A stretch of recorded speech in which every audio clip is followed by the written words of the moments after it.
On December 4th, 2024, a major cybersecurity breach shocked the nation.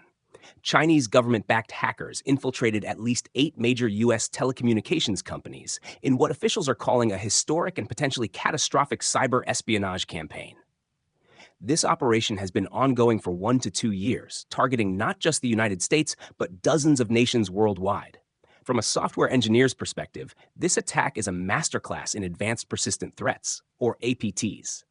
The hackers, identified as Salt Typhoon, exploited weaknesses in network infrastructure, gaining deep access to the systems of telecom giants like AT&T, Verizon, and Lumen Technologies. These companies are the backbone of American communication systems, handling billions of calls and messages every day.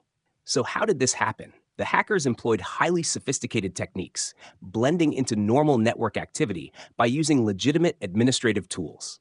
This tactic allowed them to remain undetected for months, if not years. By doing so, they avoided setting off typical alarms in cybersecurity monitoring systems. As engineers, this is a stark reminder of why anomaly detection and real-time threat analysis are critical in network security. Relying solely on traditional firewalls or static intrusion detection systems is no longer enough.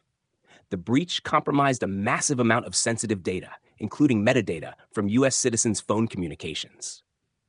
Metadata might sound innocuous, but it can reveal who is talking to whom, when they're speaking, and even their physical locations.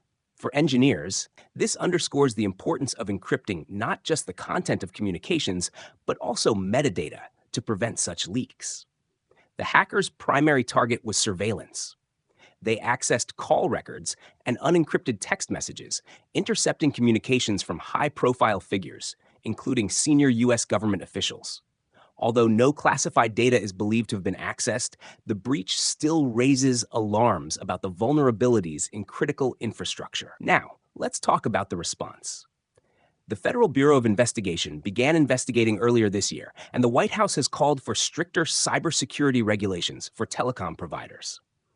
These new measures would mandate secure configurations, real-time monitoring, and quick responses to suspicious activity. For software engineers, this highlights the increasing demand for robust DevSecOps practices, where security is integrated into every stage of development and operations. But here's the catch. As of now, none of the telecom companies have fully removed the hackers from their systems.